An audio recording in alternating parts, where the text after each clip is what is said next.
Something feels off. You don't have to be a royal expert or conspiracy junkie to feel that Prince Harry, the face of global travel sustainability, the founder Travis, just vanished from the stage literally.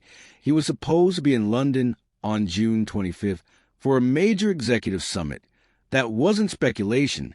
It was printed, promoted, shared in press releases. Harry's attendance was built as a certainty, yet when the day came, he didn't show not a photo, not a whisper, not a single article saying he even made it through the door. Now Harry's no stranger to skipping royal events, but this wasn't a palace garden party or a tabloid-stirring family gathering. This was his event. The organization is his baby. This summit was about climate, sustainability, tourism, everything he spent the last few years preaching about. The where was he? What's even stranger is a quiet radio silence from his camp. No official statement, no last-minute excuse, no vague scheduling conflict or unexpected engagement, just nothing. Meanwhile, his brother Prince William showed up, did his part, made headlines, and moved on. It's almost like Harry was scrubbed from the narrative entirely, like he was never on the docket. But he was. Multiple outlets confirmed it beforehand. Some even said he'd be flying straight from Shanghai, having just wrapped a leg of the same initiative. Overseas, people talk about media control and narratives. This feels like one of those moments you don't go from Prince Harry confirmed to attend to total silence unless something is being swept under the rug. And I don't say that lightly. I say that because we've seen this kind of quiet before. Remember the whispers about Harry allegedly being hospitalized earlier this month. The timing lines up too cleanly. First, rumors swirled that Harry isn't well, possibly receiving treatment. Then suddenly he misses one of the most important appearances of the year. And no one blinks. Now look, I'm not here to play doctor or shout emergency without proof, but let's think about this logically. When someone vanishes from a planned appearance, especially someone as high profile as Prince Harry, there's always a reason. Either it's personal, medical, or strategic. But no matter what, it's a red flag when that reason isn't explained. What really struck me was how quickly the media stopped mentioning it, like someone hit delete. It's eerie. Go back and search now. You'll struggle to find any follow-ups. The articles about Harry attending still exist in some corners, but coverage about him missing barely a blip for a royal story that would normally be easy tabloid bait. The lack of attention is bizarre, and this isn't just about logistics or some flaky calendar shuffle. There are real stakes here. Travelist is a platform Harry personally champions. He talks about it in interviews, uses it to support his public image, aligns it with his values. Skipping an event like this is a big deal. If Meghan had done the same thing, ditching a brand launch with no explanation, people would lose their minds. Yet with Harry, the silence is almost coordinated. It makes you wonder, was this absence voluntary, or was it the result of something more serious, something no one wants to admit publicly yet?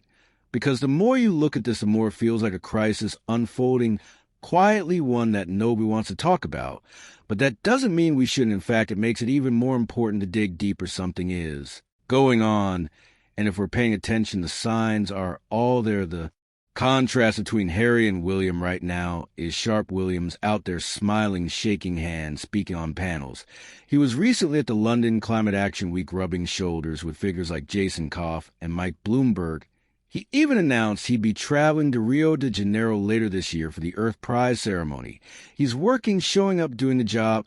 Meanwhile, Harry's ghosting his own summit. That doesn't just look suspicious, it feels like a glimpse into something deeper. Here's what makes it even more unsettling. Multiple sources claimed Harry would be on stage at the travel summit, engaging in dialogue about tourism and sustainable travel models. A few articles even mentioned him as a confirmed panelist. But those articles, many of them vanished or were edited quietly as if they never said anything about Harry at all. That's not typical media behavior. Normally, when a major figure misses an event, you get a flood of follow-up coverage, theory, speculation, maybe even official PR spin. But this time there's a vacuum. No photos, no confirmations, just people pretending the plan was never there to begin with. It's like watching a live cover-up emotion. Even more interesting is how this aligns with the subtle chatter around Harry's well-being. Few weeks ago, reports hinted he might have been admitted to a hospital for treatment, nothing official, but the whispers were loud, the tone was serious. And it wasn't the first time concerns about Harry's mental health had come up. Clinical psychologist Dr. Erich Prasad, for example, analyzed one of Harry's recent interviews and expressed concern over his behavior and emotional state. These aren't just critics or trolls talking, these are seasoned professionals who are picking up on something that isn't right. You start connecting dots and the image becomes blurry, yes, but not blank. Harry's absence, the media silence, the vanished articles, the earlier reports of hospitalization. It starts to feel less like coincidence and more like a puzzle someone doesn't want us to solve. Another layer to this is Harry's supposed regret over moving to... Recently, claims surfaced that he's been struggling with a decision emotionally, mentally, even physically. And again, it wasn't from a gossip magazine. This came from sources close enough to paint a believable picture. Thing about it, the man gave up royal life, moved across the globe, started a family under intense public scrutiny, and now he's pulled away from one of the few things that still gives him public purpose, his own advocacy platform. And let's not forget, Harry himself has been candid about using substances to cope. In his book and interviews, he's talked openly about his struggles. He spoke with Dr. Gabor Metatrauma, expert in a paid access event that turned heads. That conversation stirred enough controversy that Dr. Mate later admitted he regretted even doing it. What does that tell you? It paints a picture of someone trying to manage something heavy behind the scene. The public face might look calm sometimes, but the pieces don't align. If the summit was Harry's moment to reaffirm his mission and remind the world of his presence, then his disappearance isn't just a missed appointment. It's a cry for attention that's going completely unheard, and if we keep pretending it's not happening, we might miss the bigger warning hiding right in front of us. There's an eerie calm surrounding the whole situation, like everyone's afraid to say the obvious. Prince Harry, once one of the most photographed and talked about people on the planet, now feels like a shadow. He was supposed to stand front and center for a cause he created as summit designed around his values, and yet no appearance, no statement, no explanation, and somehow no outrage. That alone is strange. The royal family has always existed in a fishbowl of public scrutiny. Every move, every facial expression, every wardrobe choice is analyzed. But suddenly one of the most controversial and polarizing figures in that family goes completely dark, and the press just shrugs. That's not how this works. It never is, unless someone made sure the coverage didn't happen. It starts to raise questions about control. Who's controlling Harry? Because if the rumors are even halfway true, he's not just avoiding the spotlight. He may be actively silenced, not in some Hollywood dramatic way, but in a slow, quiet, calculated retreat, the kind you don't notice until it's too late. There's talk now that Harry is surrounded by people who don't have his best interests at heart, people who are more focused on the image, the brand, the partnerships than his actual well-being.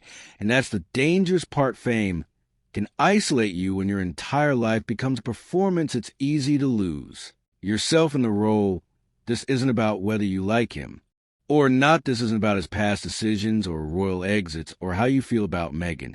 It's about watching someone spiral in slow motion and wondering if anyone close to him will actually step in, because the signs are there when you start missing major appearances, avoiding your own professional milestones, when credible sources talk about substance issues and regret. Those aren't just quirks, they're red flags, and ignoring them doesn't make them go away. There's a particularly chilling detail that's floating around at the summit. Harry miss insiders say his name wasn't even mentioned once. No acknowledgement, no sorry.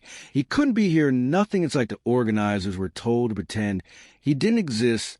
That's not how things go when someone just gets held up in traffic or as a cold. That's the kind of silence that screams. It's hard not to think about what this means long-term. Harry has burned a lot of bridges, intentionally or not. If things are really falling apart for him behind the scenes, does he even have a safety net? Is there anyone left who can reach him without a filter? Anyone who will tell him the truth without an agenda? Because, let's face it, he's not just battling public perception. He's battling the expectations of two worlds, the one he left behind in the UK and the one he's struggling to thrive in over in LA. And that's a brutal place to stand. You're never fully accepted by either. So here we are watching the headlines fade, watching the conversations move on. But the Real story hasn't even begun. Prince Harry isn't just absent from an event, he might be disappearing from the life he built quietly, painfully, and nobody seems to be listening closely enough to hear it.